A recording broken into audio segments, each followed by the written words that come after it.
Hi everyone, I'm Terry and this is the Yarn Joy Podcast, episode number 431. Welcome. Well, I have two finished objects I can show you today. You've probably already seen them, but I'll show them on here in this video one last time. And then I have just one works in progress and a cross stitch works in progress I wanted to show you. So let's get started. Well, so for my finished objects, there are two blankets. One of them is my blanket bonanza. I believe this is blanket number 4 of the blanket bonanza. This is the one that I did the tutorial. I have a 4-part tutorial here on my channel that I did over 4 weeks, crochet along. And I finished the blanket, so I wanted to show you. So this is the blanket, is the Stripes Aslant blanket. Stripes Aslant Throw by Yarnspirations. So here it is. It is a rectangular blanket. I'm kind of holding it sideways right now. It's big. It's really a nice size throw, you know. There's the edges. There's one edge. So what you did is you made a square corner granny stitch, and then you did this block stitch on either end, and then you have a side borders and then the end borders. So anyway, there is the blanket. I will pop in a picture right here so you can see it all laid out and you can see it better that way. So here it is right here. So there it is. I really enjoyed it. Yeah, this is the first time I've ever done a granny stitch corner to corner, and I really like that, so I'm sure I'll be doing that again, at least the middle part, the granny stitch part, because it was really fun. I enjoyed it. So yeah, there's that. So yeah, that's finished object number 1. Finished object number 2 is actually, this one was a Crafting with Friends project. It is the mushroom fillet crochet blanket that I was making for my grandbaby number 2, my new grandbaby. And so I finished that. Let me show you that. Just in time for Christmas, so then I can put it in his Christmas package. Okay, so here is the mushroom. Oh, that's sideways. Here's the mushrooms. You see the mushrooms. It is 4 mushrooms across and 5 mushrooms up, or tall, high. Anyway, it is a nice size. I mean, it'll fit, you know, whenever he gets big and is in like a toddler bed, or I don't think it won't fit a twin size bed, but I think it'd fit a toddler bed. And so I love the way it turned out. It turned out really great. And so I will link the pattern down below in the description box. So yeah, I did a shell border. Just follow the pattern. And so yeah, I'm very, very pleased with this blanket. And it's so soft. I used this Premier Anti-Pilling Everyday DK colorway, just cream. And yeah, I think it turned out really nice. So I did take a picture of this also laying out flat. So I'll pop that in right here so you can see that. Okay, there it is. Very happy to be finished with it. I wanted to make it before I, you know, have it done so then I could give it to him when they had a baby shower for him, you know, before he was born. But when I injured my thumb, that kind of put everything on hold. And so I'm very glad that I was able to get that finished, at least to give it to him for Christmas, you know. Of course, he's only, what is he, 5 weeks old now, something like that. So anyway, so that's my 2 finished objects. That's it. Let's go on to works in progress. So I do have a commission piece. This is Elliot the Elephant. The pattern is by the Friendly Red Fox. I will link it down below in the description box. And I'll go ahead and pop in a picture. Now here is a picture of the elephant, but this is just like from the website. And as you can see, it's like a circus elephant with a hat and a collar. Well, I'm not going to do that. I'm just making the elephant. So, but that's what it's going to look like. The person that wanted me to make this elephant, she wanted them the same. It's the same lady that I did the different colored monkeys for, if you remember that. And it was all the same pattern. Well, she was wanting an elephant about the same size as the monkey. And so that monkey was part of a series that the Friendly Red Fox did, where she did like A to Z animals, I think. And so course, it was Milo the monkey, so that was the letter M. And so I went over to, because I was sure that she had done an E for elephant for E, and she did. And I looked at the measurements, and it sounded to me like it was going to be the same size as Milo the monkey. So that I thought, okay, that'll be perfect. And so that's why I'm making this. And so yeah, let me go ahead and show you how much I've gotten done. I have the body and the front. I did the arms first, so that way I could crochet the arms into the body. So here's that. So that's the body, and I crocheted the arms in. Okay. And then I went ahead and made the legs right here. So these, I left tails so then I could sew them on.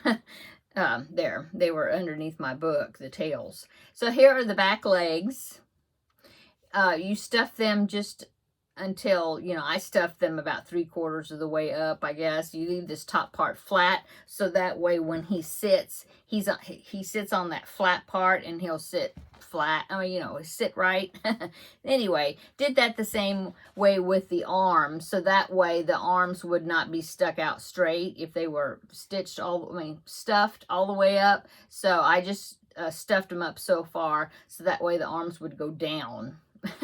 So, okay, so I've got the body, front legs, back legs, and I just started one of the ears. So the ears is going to be, gray, but it's got white on the inside, and I really like the way she has the design for the ears. So you start out with the white, and you increase to a certain stitch count, and then you change to the gray, and then you start, I think I had to do one more increase, and now see how this is curving back like a shell, like a bowl. Well, you keep decreasing with the gray, and the ears aren't stuffed, okay? So you keep decreasing with the gray, and it ends up, this piece folds back, and it makes, I think that's how this is working, because I've made other parts like this before, and you keep going back, and this ends up closing up, and so that way it's gray on the back and just white on the end, looks like on the inside of the ear.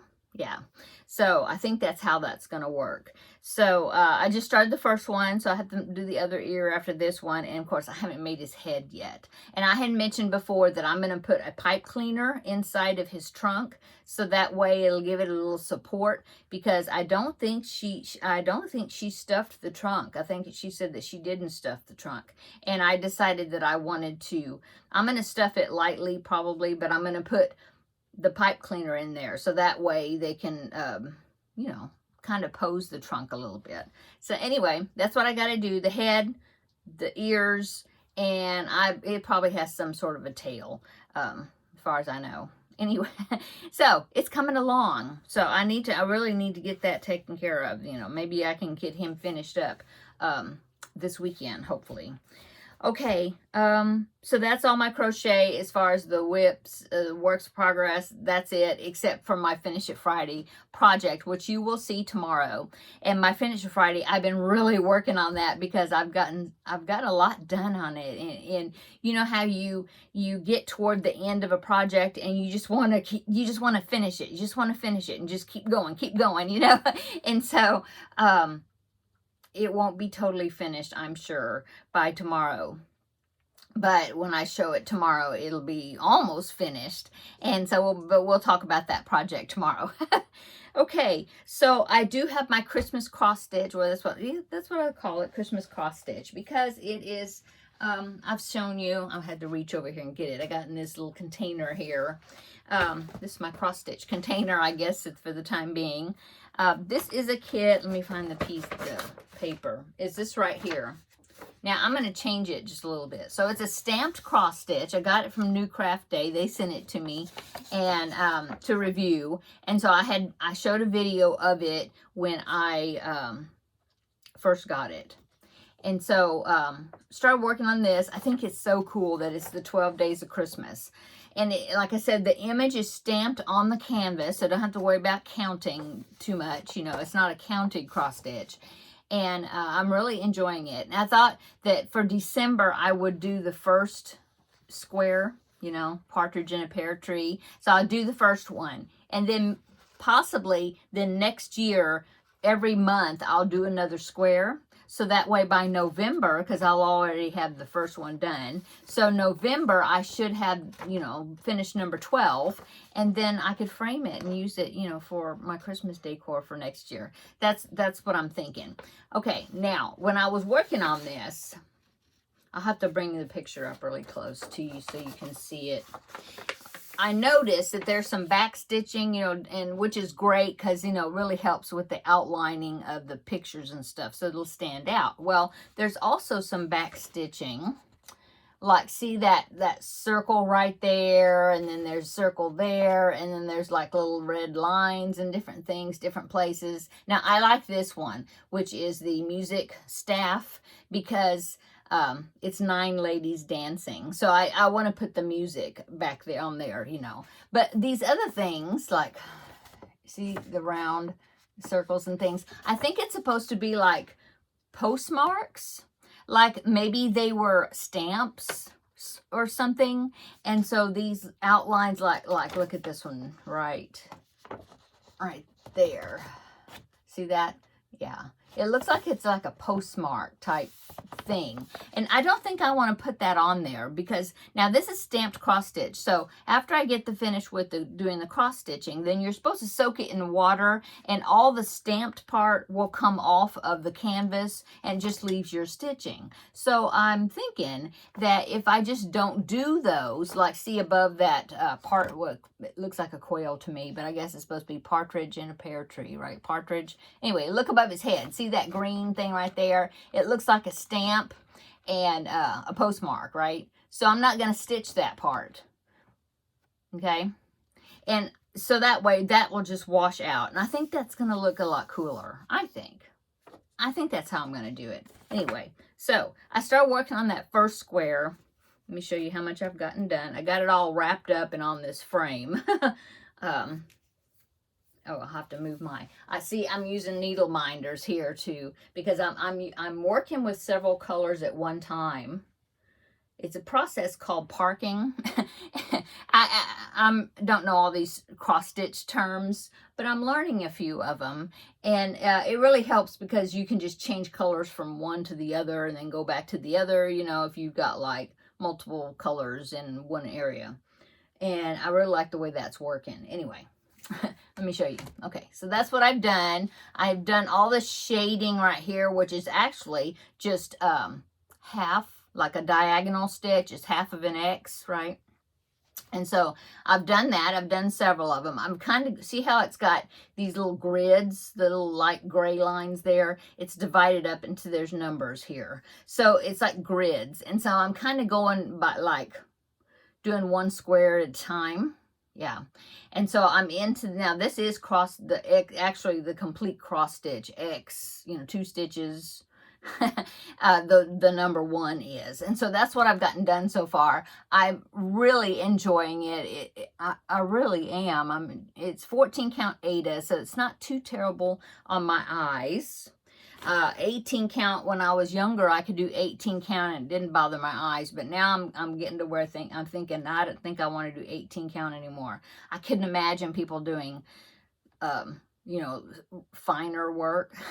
But especially toward the evening, my eyes are kind of tired. I end up using this visor a lot of times, and it's got a light on it. My husband fixed that up for me. See the light right there? Yeah. And, so he fixed that up for me. This helps so much. I look dorky.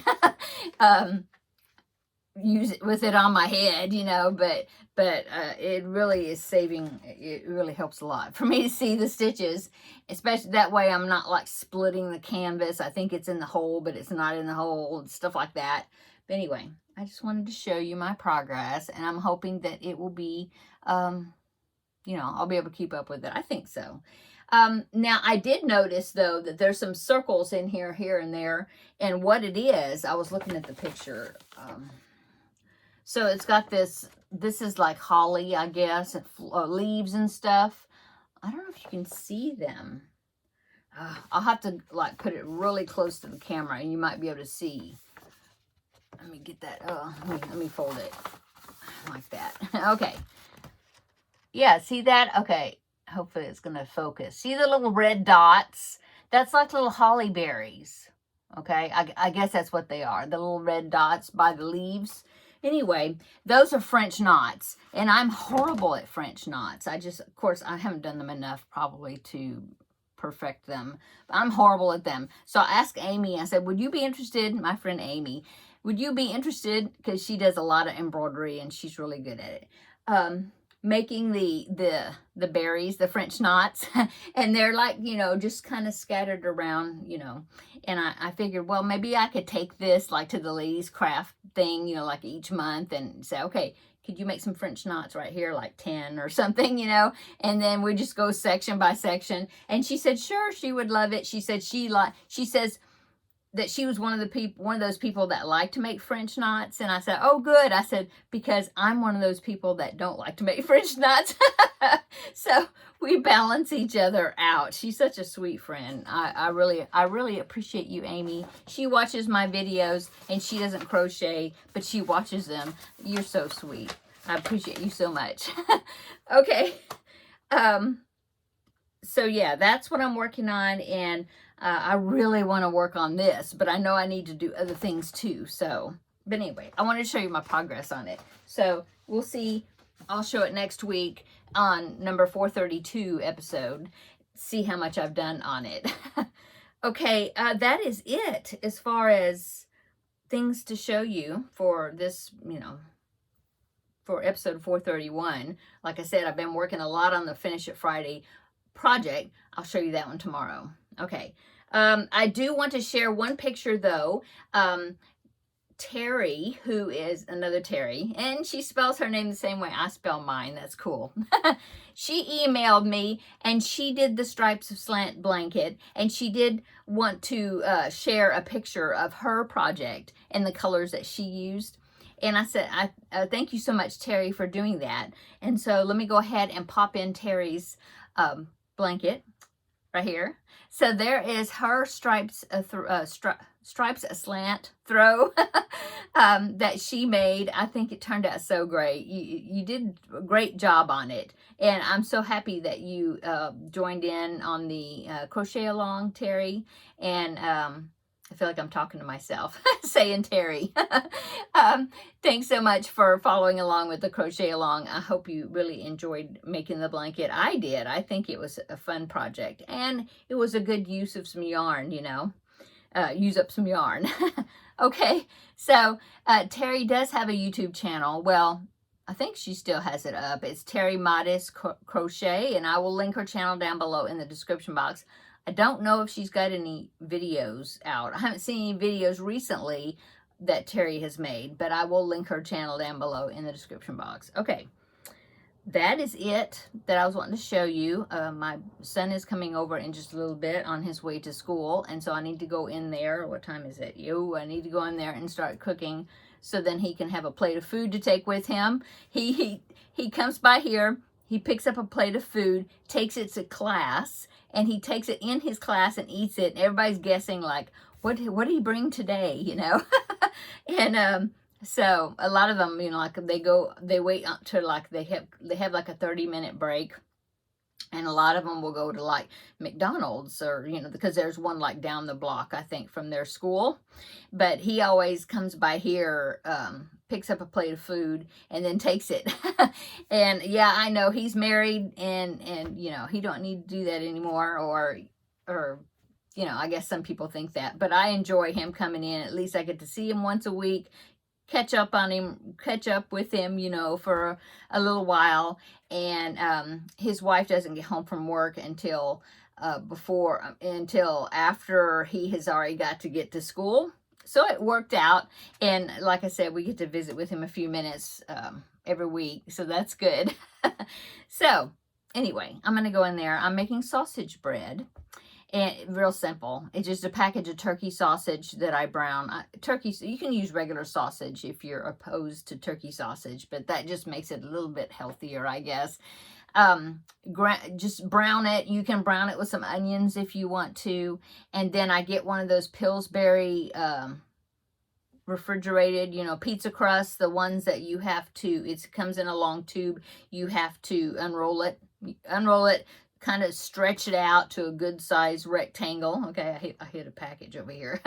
And then you put that cooked sausage meat on top of that the dough, okay, that rectangle of dough, and then I've even put cheese in there with it, but really the sausage is flavorful enough, it kind of, you don't even really taste the cheese if you put cheese in it, so I don't usually. Anyway, you put the meat on there, and then you roll it up like jelly roll style, okay, and then you seal it up, the seam where it rolled up, and then you carefully pick it up and put it, I usually put it like in a, I have a loaf pan that I use, so I'll pick it up carefully, put it seam side down in a sprayed loaf pan, and then I cook it, I bake it for like, I think I put it on around 375, preheat the oven, 375 degrees, and then Fahrenheit, and then put it in the oven. It usually takes about 15 to 18 minutes or something. You just cook it until it's pretty golden brown, you know, and I'll take it out and slice into it and kind of peek in to see if the layers on the inside, the dough, if it's still doughy looking, or if it looks like it's done, more bready, like it's done. Something like, you know, I don't know. If it's still doughy, I put it back in there. I've even covered the top if it got too dark with foil, so that way the inside will cook more. I probably should cook it more like at 350 or something. Maybe I'm cooking it too fast, but I always seem to be in a hurry when I'm cooking it. Anyway, slice it just like a jelly roll type thing, and you eat it, and it's really good, especially with ketchup on it. And so I'm going to cook that, and then have some sort of vegetable, something green beans or broccoli probably. And so he can take that for his dinner. And then we'll have dinner already made. You know, I have to cook it early for him, but we'll already have dinner made. I won't have to make any other dinner in the evening when we eat. So anyway, I got to go. So I got to go get that started. Have a great day. And come back tomorrow for Vlogmas. And then also a second video, which will be finished at Friday. Okay, see you later in the next video. Bye.